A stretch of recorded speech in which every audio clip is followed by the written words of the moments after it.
मैं आपको एक जो बरतानिया की तारीख़ है उसमें से एक वाक़या बता दूं। बरतानिया का एक हेनरी उसका नाम था, जो उनका बादशाह था, उसका बड़ी करीब दोस्ती थी एक जज था सैमुअल बेकेट। वो जो जज था उसको वो बना देता है चीफ जस्टिस बना देता है। एक केस चाहता है कि बादशाह कि ये तो मेरे लिए फैसला करो। उसका अपना दोस्त जो उनका जो चीफ जस्टिस होता है वो खड़ा हो जाता है, कहता है नहीं ये नाइंसाफ़ी है। वो उसको धमकियां देता है, डराता है, धमकाता है, दोस्ती जताता है। सैमुअल बेकेट कहता है मैं नाइंसाफ़ी नहीं कर सकता। आखिर में उसको फांसी दिलवा देता है। वो पीछे नहीं हटता, मरने के लिए तैयार हो जाता है। बरतानिया के जज सारा जस्टिस सिस्टम याद रखता है उस आदमी को। सदियों तक जब भी जज खड़ा होता था तो उसके भी जहन में आता था कि सैमुअल बेकेट था। पाकिस्तान में जजेस देखे, हमारे जजेस जस्टिस कॉर्नेलियस मुसलमान तो नहीं थे। सब जुडिशरी उनको याद करती है, रिस्पेक्ट करती है। सबको पता था कि इंसाफ के लिए खड़े होते हैं। आज भी वही दिन है। हमारे जजेस के बीच में नज़र आ रहा है कि एक दो जजेस खड़े हो गए हैं इस जुल्म के निज़ाम पे, धमकियों के बावजूद वो खड़े हो गए कि लोगों के इंसानी हकूक़ के लिए। और वो लोग याद कर रहे हैं उनको, घरों में उनकी बात हो रही है। मैं आज अपनी जुडिशरी को कहना चाहता हूँ कि ये मुल्क को बिल्कुल ग़ुलामी से बचाने के लिए आप रोक सकते हैं। हम तो खड़े हैं। मैं तो आपको ये वाज़े कर दूं कि मैं जब तक ज़िंदा हूँ मैंने तो इसे कबूल नहीं करना कभी, इस जुल्म को, ना इस ग़ुलामी को। लेकिन मैं अपनी जुडिशरी से कहता हूँ कि ये वक्त है, आप में से वो लोग हैं जो एक वक्त याद रखेंगे, जो नाम होगा कि जी वो देखें वो आदमी जब ये मुल्क को ग़ुलामी की तरफ लेके जा रहे थे, मिलिट्री कोर्ट्स की तरफ लेके जा रहे थे, कि जिन लोगों के घरों में घुस के औरतों को, बच्चों को उठा के ले जाते हैं, घर लूट लेते हैं, रिश्तेदारों को। कलेक्टिव पनिशमेंट सिर्फ इसराइल देता है फ़लस्तीनियों के ख़िलाफ़। मकबूजा कश्मीर में कश्मीरियों के ख़िलाफ़ देते हैं। FCR जो थी, जब अंग्रेज़ हुक्मरान था, वो देता था कबायली इलाके के लोगों को कलेक्टिव पनिशमेंट कि एक फ़र्द अगर नहीं है तो उसके रिश्तेदार पकड़ के ले जा जाते थे। लेकिन आज़ाद माशरों में कोई कलेक्टिव पनिशमेंट नहीं होती। और ये हमारे यहाँ खुलेआम हो रही है। बच्चों को उठा के ले जाते हैं, रिश्तेदारों को ले जाते हैं। तो मैं अपनी जुडिशरी को कहता हूँ कि देखें, ये सारी कौम आपकी तरफ देख रही है। जो आप में से स्टैंड लेता जाता है, इंसाफ के लिए खड़ा होता है, लोगों की आज़ादी के लिए, लोग उसको हमेशा याद रखेंगे।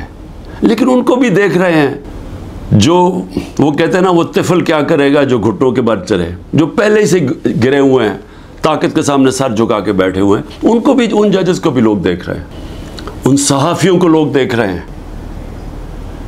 अरशद शरीफ हमेशा याद रहेगा इस कौम को कि उसने बजाय ये कि अपने ज़मीर का सौदा करे, वो मुल्क छोड़ के चला गया और वहाँ उसको शहीद किया गया। 4 आज हमारे बड़े बड़े सहाफ़ी मुल्क से बाहर बैठे हुए हैं, बजाय ये कि वो अपने ज़मीर का सौदा करें। और यहाँ ऐसे लोग हैं जिनको इन्होंने जेलों में डाला है। गुलाम हुसैन, औरिया मकबूल जान, समी इब्राहिम, एयाज अमीर, ये लोग इनको याद रखेंगे कि इन्होंने ज़मीर का सौदा नहीं किया, ये खड़े हुए राय हक पे लिए। और यही होता है फ़र्क इंसानों में। ये है सारे अल्लाह के नबी इंसाफ के लिए स्टैंड लिए, उन्होंने मुश्किलें बर्दाश्त की। हमारे नबी सल्लल्लाहु अलैहि वसल्लम कितनी मुश्किलें बर्दाश्त की उन्होंने मक्का में, जब उनकी आज़ादी राय ली गए कि एक खुदा है। कितनी मुश्किलें उन्होंने उठाई। लेकिन हम हमेशा उनको, और हमें अल्लाह कहता है उनके रास्ते पे चलो, और हम यहाँ जुल्म के सामने घुटने टेक के बैठे हुए हैं और देख रहे हैं तमाशा कि सारा मुल्क का ऊपर गंद ऊपर बैठा दिया। और हमें कह रहे हैं कि जी अगर आप मुंह खोलेंगे तो आपके घर तोड़ देंगे, आपको जेलों में डाल देंगे, आपको मिलिट्री कोर्ट्स में ट्राई करेंगे। और हम हमें डरा के जनाब के भेड़ बकरियों की तरह हमें रखना चाहते हैं। ये है वक्त स्टैंड लेने का। और मैं सबसे ज़्यादा आखिर में अपनी पार्टी का, कि मेरी पार्टी का ये मुश्किल वक्त जो आया, एक तरह मैं अल्लाह का शुक्र करता हूँ कि मुझे पहली दफ़ा नज़र आया अपने लोगों का कि कौन कितने पानी में था, किसका कितना नज़रिया था, कौन अपॉर्चुनिस्ट थे, और जिनको मैं बिल्कुल नहीं समझ रहा था कि वो ऐसे स्टैंड लेने के काबिल हैं, खड़े हो गए। वो मुश्किल वक्त के सामने खड़े हो गए। मेरी नहीं, वो नेचुरल लीडर्स बन रहे हैं अब। और इंशाल्लाह इस पार्टी में मैं इलेक्शन करवाऊंगा पहले मौके पे।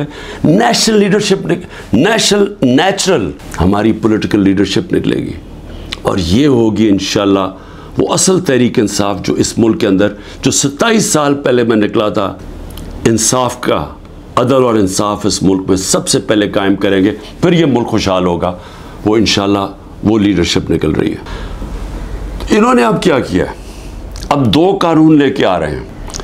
एक है सीक्रेसी एक्ट और दूसरा है प्रिवेंशन ऑफ एक्सट्रीम वायलेंस।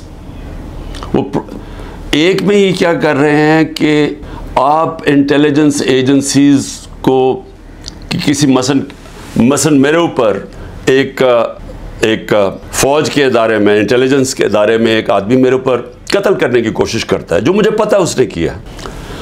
मैंने अगर उसका नाम ले लिया तो वैसे अभी इन्होंने मेरे ऊपर गद्दारी का केस कर दिया है कि यानी मेरी जुर्रत कैसे पड़ गई कि मैंने उसका नाम ले लिया FIR के अंदर। वो FIR भी नहीं हुई तो मैं गद्दार बन गया हूँ। अब ये एक तो वो करने जा रहे हैं, दूसरा सीक्रेसी एक्ट में कि जनाब ये किसी के घर में भी घुस जाएंगे इंटेलिजेंस एजेंसी। हमारे घरों में तो घुस ही रहे हैं। मेरे घर के ऊपर हमला हुआ, दरवाज़ा तोड़ के 40 लोग अंदर आ गए, घर में जो चीज़ें पड़ी लूटी, लोगों को मारा धाड़ा, उठा के ले गए खंसामे को, वो जो माली था, 2-3 वर्कर्स, सबको उठा के ले गए। तो वो तो हो ही रहा है हमारे घरों पे। अब ये फैसला किया किसी के घर में भी ये जा सकते हैं, कि किसी के घर में भी जाएंगे, कहें जी हम सर्च वारंट के बगैर अंदर घुसेंगे, कोई चीज़ भी उठा लेंगे। मेरे घर जब आए थे तो असला छोड़ के चले गए कि जी असला मिला हमें यहाँ से, और वो सोशल मीडिया पे दिखा रहे हैं कि लेके जा रहे हैं अपनी कमीज़ों के नीचे असला, और वहाँ ऊपर छोड़ के चले गए। और अब ये कुछ भी कर सकते हैं। तो ये तो किसी के घर में घुस के तोड़ के चीज़ें अच्छा लूटते हैं, चीज़ें चोरी करके ले जाते हैं। तो अब तो इसको कानून बनाना चाहते हैं कि कहीं भी जा सकते हैं। तो ये जो जिस तरफ आप ये लेके जा रहे हैं मुल्क को, तो ये तो सीधी कहने कि जी आप हमारे ग़ुलाम हैं, हम आए ऊपर आपके ऊपर बैठने आए, आप हमारे ग़ुलाम हैं। हम एक आज़ाद मुल्क, आज़ादी तो वैसे ही ख़त्म करते जा रहे हैं। तो अब तो ये अंग्रेज़ों से भी ज़्यादा बदतरीन ग़ुलामी है, क्योंकि अंग्रेज़ों के ज़माने में फिर भी आप 24 घंटे में किसी को अदालत में पेश करते थे जब अगर आपने किसी को उठाया है। यहाँ तो लोग गायब हो जाते हैं। इमरान रियाज अभी तक गायब है, उसको कोई 80 दिन हो गए हैं। किसी को पकड़ सकते हैं, हमारे कई लोगों को उठाया हुआ है, कोई वारंट नहीं होती, कई लोगों को अंदर बंद किया हुआ है, उनके अभी तक FIR नहीं की उनके ऊपर। तो यहाँ तो कोई कानून ही नहीं है। तो ये अब एक गुलामी की तरफ हमें लेके जा रहे हैं मुकम्मल तौर पे, कि हम अब इनके ग़ुलाम बन जाएं, जो मुंह खोले। असल में ये एक आज़ादी के ख़िलाफ़ अब ये कानून बना रहे हैं कि आप कानूनी तौर पे हमें ग़ुलाम बना लें, कि हमारी कोई आवाज़ ना हो, हम कहीं ना जा सकें। तो मैं इस पे आखिर में सिर्फ अपनी कौम को ये आज कहना चाहता था। देखें, मुहर्रम का महीना है। मुहर्रम में हमें क्या सबक मिलता है? हमें मुहर्रम में एक ही सबक मिलता है कि राय हक के लिए, जुल्म के ख़िलाफ़ खड़े होने के लिए, अगर जालिम के सामने खड़े होते हुए आपकी जान भी चली जाए तो उसकी परवाह नहीं होनी चाहिए। आपको कुर्बानी देनी चाहिए अपनी आज़ादी के लिए, आज़ादी राय के लिए, आपको अपने हकूक़ के लिए, इंसाफ के लिए। क्योंकि जब तक एक कौम आज़ाद नहीं होती, दुनिया की तारीख़ में उसका कोई मुकाम नहीं होता। वो मैं बार बार आपको मौलाना रूमी का वो जो उनकी एक कहावत है कि जब अल्लाह ने आपको पर दिए तो क्यों चूटियों की तरह ज़मीन पे रेंग रहे हो। ग़ुलाम ज़मीन पे रेंगते हैं, उनकी कोई हैसियत नहीं होती। 25 करोड़ की आबादी है। आज मुझे बताएं हमारी क्या हैसियत रह गई है? वो जाके बिलावल भुट्टो कितनी दफ़ा अमेरिका गया है, पता नहीं कितने हमारे डॉलर खर्च किए उसने वहाँ।